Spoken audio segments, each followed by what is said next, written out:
People think magic is all smoke and mirrors. And in a way, they're right. But the real trick is in the story you sell. That's what I do. I sell the story that Victor Soren is a charming magician, a man of elegance and mystery, a philanthropist who pulls hope from his sleeve. My name is Victor Soren. I'm 42 years old, and I live in an old brick and oak manor in the rolling green hills of Berkshire with my wife, Camille. The place creaks when the wind blows and the kitchen's always too cold, but people say it has character. Like me. By day, I perform illusions in London's top theaters and host televised specials. I juggle interviews, galas, and charity fundraisers. I even received some medal from the Prime Minister once, outstanding cultural contribution, or something equally shiny. But the real work? That begins when the stage lights go dark. What the world doesn't know is that I run a network. Not of criminals, but of those who understand deception better than the law ever could, illusionists, escape artists, sleight-of-hand experts, masterful liars. We don't steal. We intercept. Drug money. Human trafficking funds. Corporate secrets traded in cigar lounges. My people get there first, swap the goods, redirect the targets, confuse the players. We don't leave bruises, only doubts. I started this network 15 years ago, after a rival magician was murdered in Argentina for exposing a smuggling route embedded in a casino act. I realized then that if we could fool audiences for fun, we could fool monsters for justice. Camille knows none of this. At least, she didn't. I don't know anymore. She used to be magnetic. The kind of woman who could walk into a gallery and make the curator stammer with just a smile. She worked in fashion PR when we met, slick, fast-talking, with impeccable taste in everything. I adored her. I still do.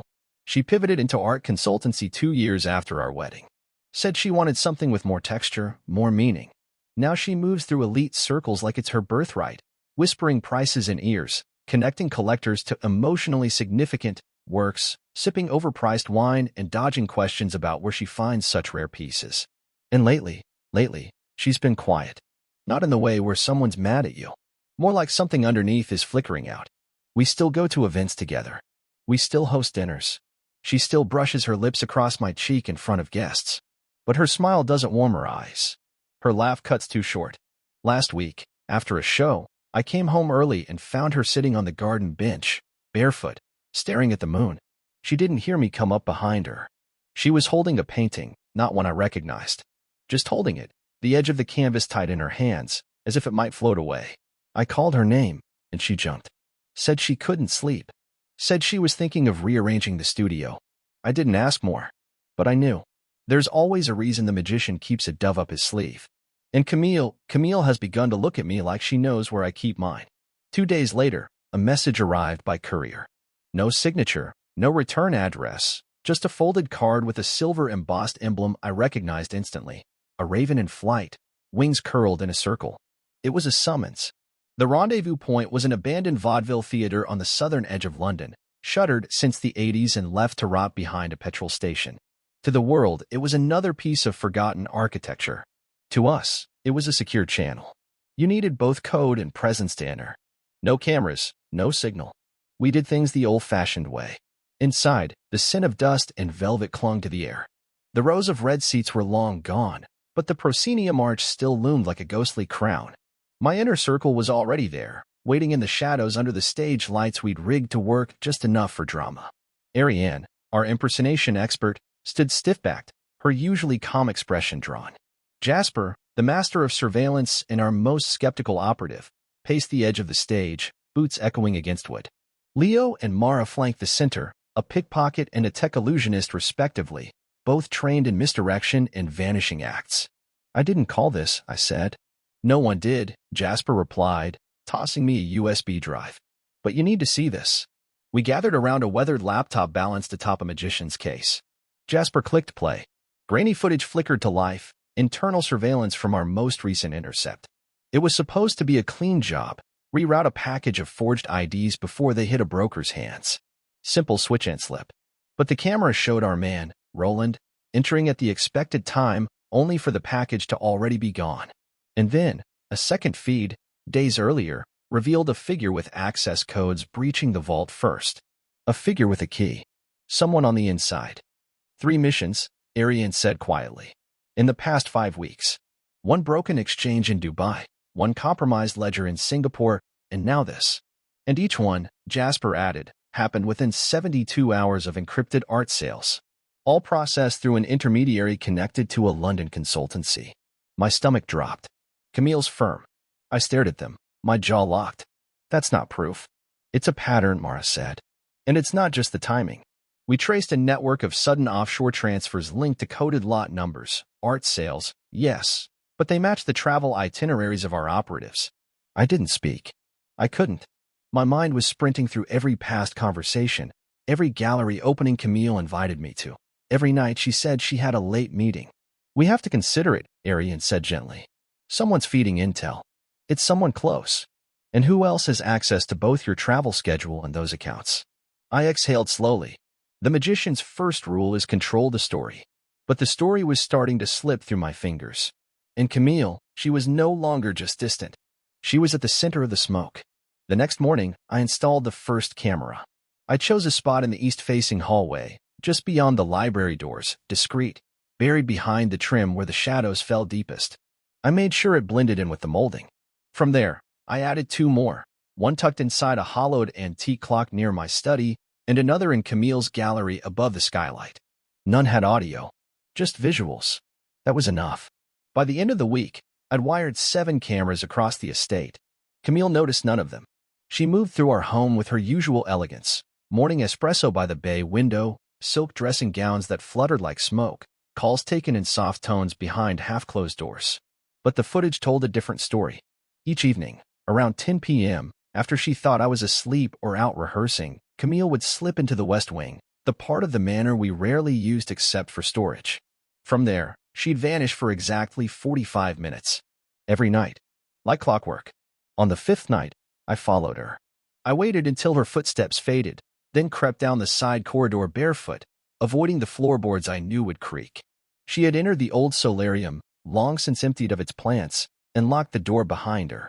But what she didn't know was that the mirror on the far wall wasn't original. It had been replaced years ago with a two-way panel for one of my early-stage experiments. I'd forgotten all about it, until now. From the crawlspace behind it, I watched. Camille stood at the center of the room, beneath a cone of moonlight pouring through the skylight. She reached into her leather folio, pulled out a rolled canvas, and unspooled it over the glass table. It was abstract, bold colors, chaotic lines, shapes that made no sense, unless you knew what to look for. Encoded among the brush strokes were identifiers only an illusionist would recognize. Layered within the art were ciphered movement routes, aliases, and drop points. Her paintings weren't just art, they were blueprints. She took out a small key and unlocked a panel built into the wall. I hadn't even realized it existed. From the panel, she withdrew 3 more canvases, each marked with the same jagged insignia, a symbol Lucien Drax used in his old posters, back before he vanished from the stage and re-emerged in corporate espionage. My blood ran cold. Lucien Drax, the man I once studied beside, admired, before he sold his talents to the highest bidder. Last I'd heard, he was in Hong Kong, flipping surveillance tech to the private sector. And now, he was embedded in my home. The next day, I went deeper. I checked the security logs for Camille's gallery in Mayfair. At 2 a.m., I entered through the service elevator using her spare access card.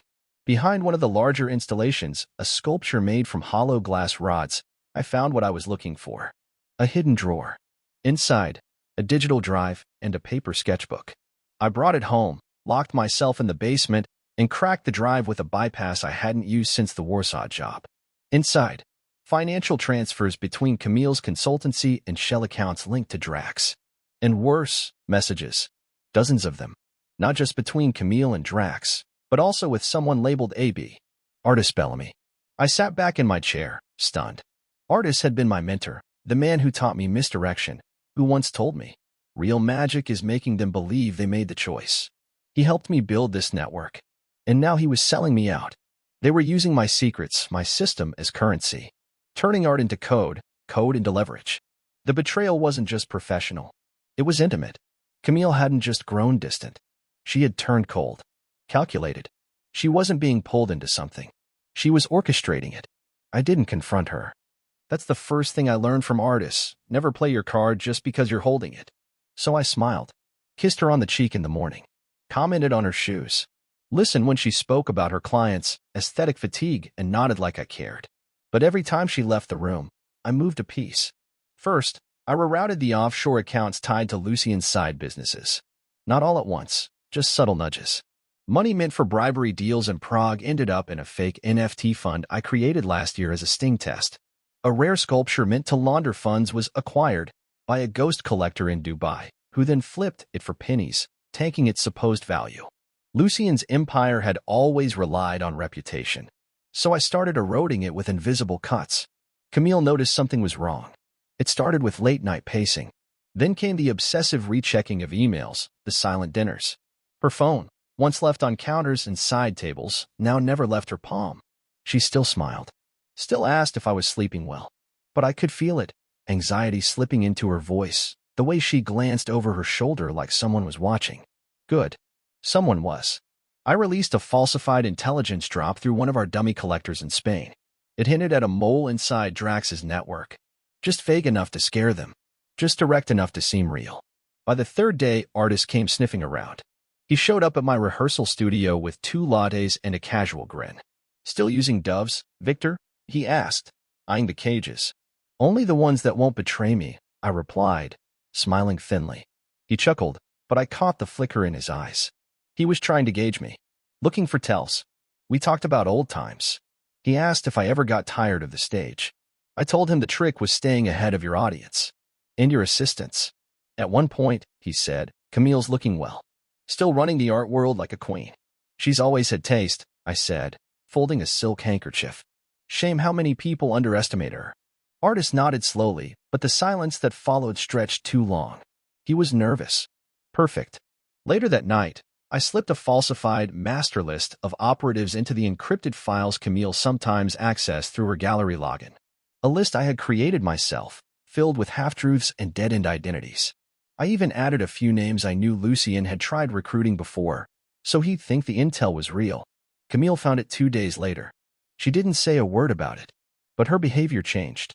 She canceled 2 meetings. Took a call at 3 in the morning on the patio in her robe. I listened from the darkness behind the curtain. "Yes," she whispered, "he has it. But I don't think he knows." She was wrong. She thought she was playing a flawless game. But the truth was, she'd already shuffled the deck. And I was the one who stacked it. That evening, I made dinner. Camille always liked my roasted duck, said it reminded her of the weekend we spent in Lyon, back before either of us had any titles to protect or masks to polish. I set the table in the conservatory, lit 2 low candles, even brought out the wine she reserved for true occasions. It had dust on the label and teeth in the tannins. She wore black. Always elegant. Always restrained. "You're in a mood," she said lightly, easing into her chair. "Maybe I just missed you," I replied, pouring her glass first. We talked about the usual, London's art scene, a new gallery opening in Antwerp, how the fog had lingered all morning. But beneath the words was tension, like we both knew this was a dress rehearsal for something final. Halfway through the meal, I let her do what she came to do. The drug was subtle, flavorless, mixed into the figs I served with dessert. It wouldn't knock me out, just lull my muscles, dull my senses for a while. A magician's blend, calibrated perfectly. She watched me finish my plate. I could see the anticipation flicker behind her eyes. "I'll clean up," she said, rising gracefully. "Why don't you lie down?" I nodded, feigning a slow yawn. "Maybe just for a bit." 10 minutes later, I heard her heels click toward the study. I stayed still, counting the seconds behind closed eyelids. My heartbeat thumped in my ears, heavy and slow, but I was aware, lucid enough to hear the panel creak, the soft brush of paper, the metallic sound of a phone camera clicking. She was photographing the list. The forged master list I had baited days earlier. I'd tucked it into my safe, placed precisely where she would find it. She thought she was stealing the crown jewels of my operation. I had already emailed it to myself with metadata planted in the file, breadcrumbs that would trace back to her devices and artist's hidden accounts. Enough for any intelligence guild to scream treason. She didn't linger. Camille knew better than to overstay a heist. Within minutes, I heard the door softly shut, and her steps retreat back down the hall. I reached for my phone and typed the phrase I'd rehearsed for weeks. Final act begins. The message was encrypted, sent through a signal burst to 5 agents in 4 countries. One was stationed outside Lucien's Monaco safe house. Another was already in the hotel lobby in Paris. They knew what to do. I stood slowly, legs tingling, jaw tight from resisting the pull of the sedative. I looked around our home, This stage we had built, these walls we had filled with beautiful lies. She thought she was escaping tomorrow. She'd already escaped years ago. But what she didn't know, what none of them knew, was that the curtain wasn't rising. It was falling. And this time, I was the only one left on stage. Lucien Drax hated London. He always said the city smelled like wet stone and regret. So naturally, that's where he chose to hide. Penthouse suite at the Dorchester, gaudy, self-important, and wrapped in 3 layers of false identities. It figured. He and Artis were waiting for Camille's message. I knew this because they were already toasting to their victory when the gas released from the chandelier. A synthetic fog agent, non-lethal, but disorienting as hell. Just enough to short-circuit your balance and make you question if you'd been drugged or if the world had simply tilted. Lucien coughed first, stumbling against the velvet chaise. Artis reached for his cane but missed the handle and collapsed against the minibar. By the time they regained their vision, I was already standing in front of them. Black coat, black gloves. No need for a mask, but I wore one anyway, a porcelain half-face I used to use on stage. It helped with effect. "Gentlemen," I said, voice low and even. "End of the line." Lucien grinned through the haze. "Victor, I was wondering when you'd show." Artis blinked.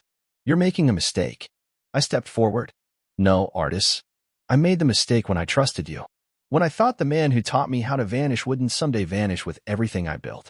Lucien tried to stand, failed, and slumped back into the couch. "You think this changes anything? You've got no leverage."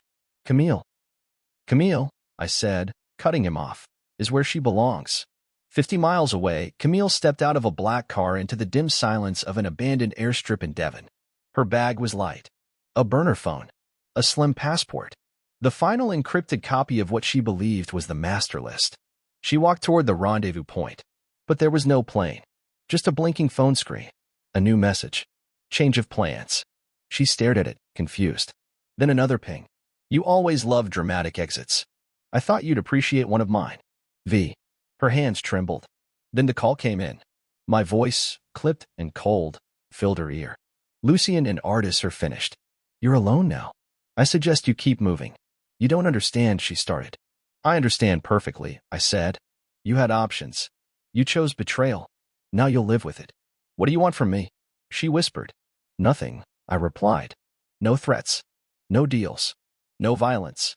I've simply taken your map away." She spun around, but the car that dropped her off was gone. No headlights in the distance. No help. Just fog creeping in across the fields. What am I supposed to do? "You're the artist, Camille. Paint your own escape." Back at the Dorchester, I knelt in front of Lucien. He was sweating through his designer shirt. "You built your empire on theft and illusions," I said. "You should have known. It only takes one good lie to destroy 10 perfect truths." Lucien's eyes narrowed. "She'll come back to me." "She won't," I said.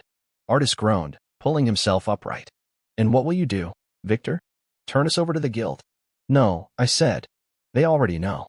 They're waiting." Outside, a low hum began to rise, landing gear from an unmarked helicopter. I removed my mask. Lucien looked at me with disgust. "You always had a flair for the theatrical." I smiled. "Only when it's earned." The trapdoor was open, and the only way out for all of them was down. The house was an old manor tucked between the trees of the Northumberland countryside, far from cities, far from noise. One of the guild's safe estates. No staff. No phones. Just stone walls and locked doors. I arrived first. By nightfall, the others were delivered one by one. Artis, Lucien, and finally Camille. Each escorted separately, blindfolded and silent, deposited into the grand dining room like carefully chosen cards from a stacked deck. When the door shut behind them, I stepped forward. I didn't need theatrics this time. No cloak, no mask, no sleight of hand. Just a chair at the head of the table and a thick manila folder that thudded when I set it down. They stared at me, each reacting in their own way. Artis with calm disdain. Lucien with open fury. Camille with something harder to read, resignation maybe, or just exhaustion. I opened the folder. "Let's not pretend we don't know why we're here." No one spoke. "Lucien," I began. "We'll start with you. Explain."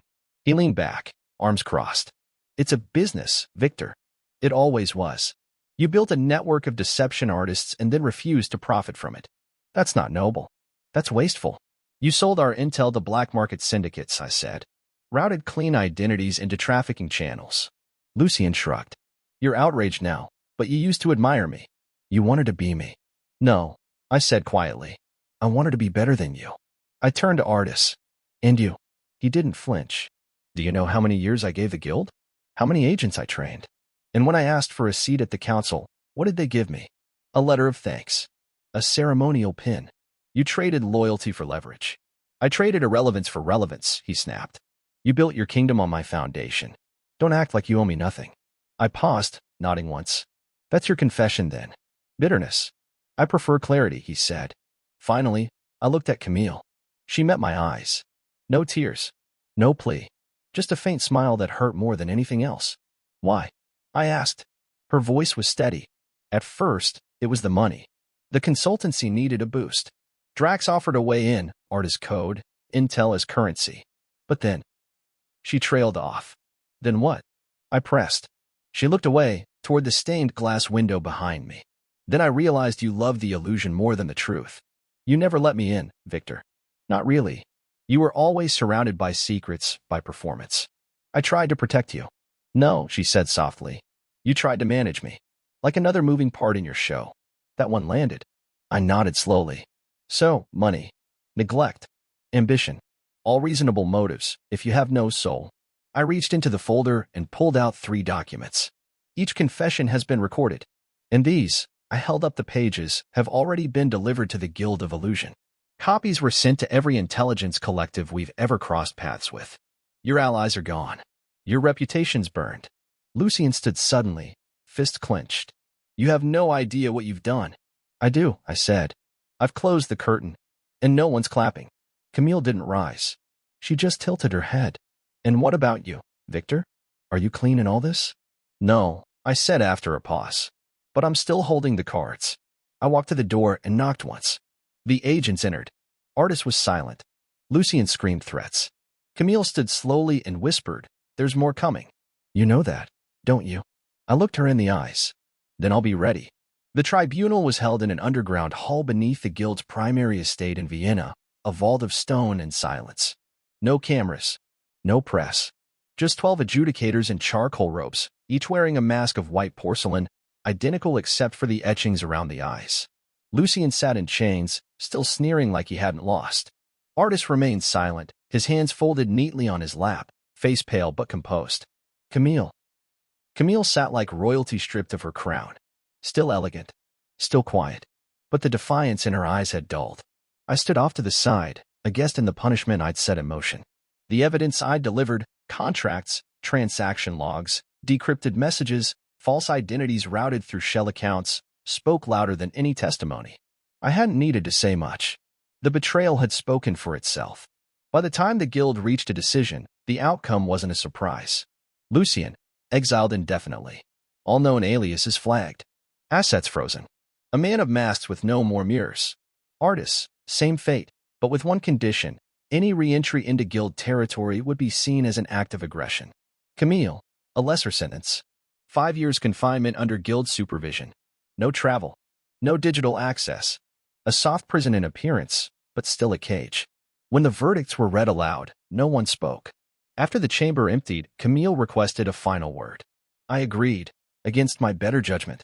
They gave us a few minutes in a stone courtyard above the chambers, surrounded by dead ivy and the echo of distant footsteps. She was already seated on the bench when I walked out, her posture calm but her hands fidgeting with the hem of her coat. I expected worse, she said softly. That was mercy, I replied. She gave a faint laugh. Not from you. I gave you enough warnings. You chose the game. She looked up at me, eyes clear.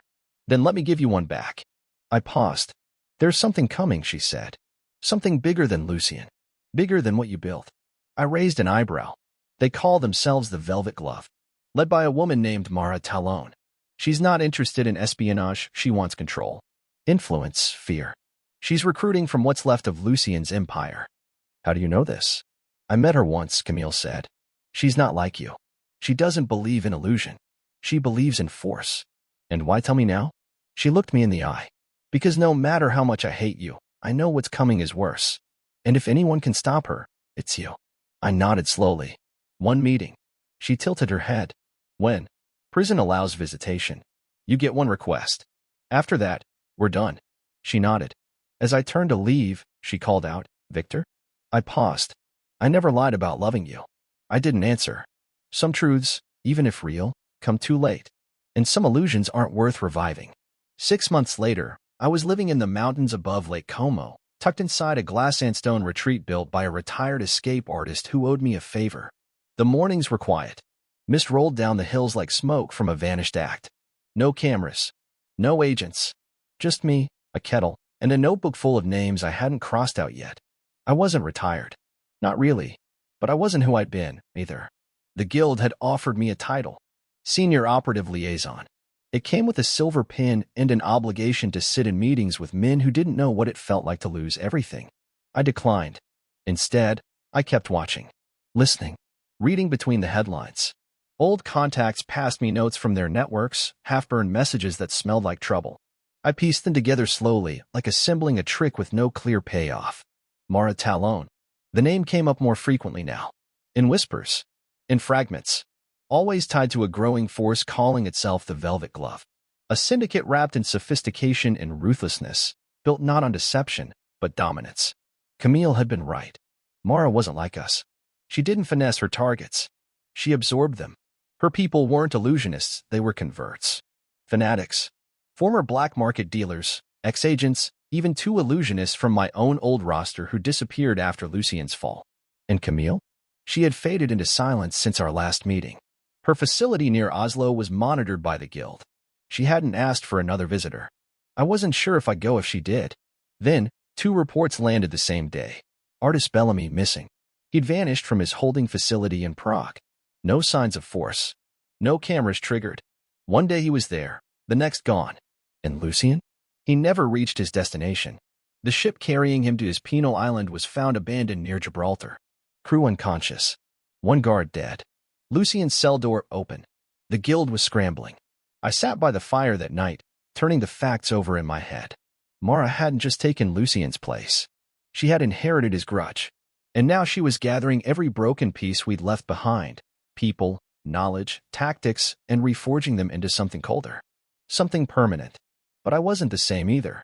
I no longer performed in front of crowds. I no longer smiled on magazine covers or took staged photos beside politicians. I didn't wear tuxedos unless I needed to. I still believed in illusion. But I also believed in endings. And this time, I wouldn't wait for the curtain to fall. I closed my notebook, slid it back into its drawer, and stood. The kettle was still warm. The storm hadn't reached me yet, but I could feel the smoke rising on the horizon. It was time to return to the stage, not to dazzle, but to defend what I built, and to make sure no one ever used magic for monsters again.